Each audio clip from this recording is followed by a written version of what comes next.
muž zo Zemplína ročného Stafforda priviedol do krčmy. Tam oznámil, že ho nechce a že si ho majú nechať. Situáciu riešila nakoniec odchytová služba aj policajti.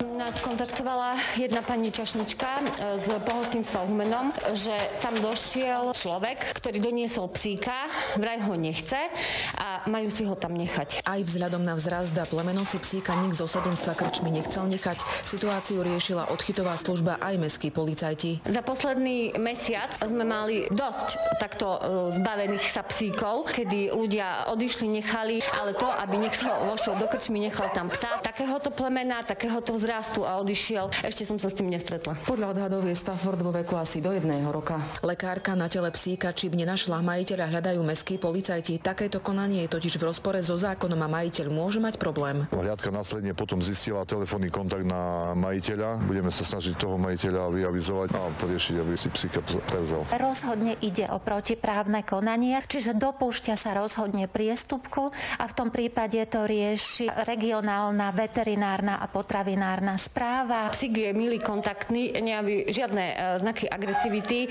je dobre živený, takže ten majiteľ sa o toho psíka staral dobre. Vraj títo ľudia majú ešte ďalších 5 psov. Možno sa ho chcel takým spôsobom ako nejakého z tých psíkov zbaviť. Ak sa majiteľ o zviera už viac starať nemôže, existujú zákonné možnosti, ako postupovať. Nech kontaktuje nás alebo ktorýkoľvek útulok, podpíše darovaciu zmluvu a zvieratko ide pod občianske združenie, prejde týmto procesom karantény v stanici, očkovania a potom hľadáme nový domov. Z Humenného Jana Veľasová, televízia Joj.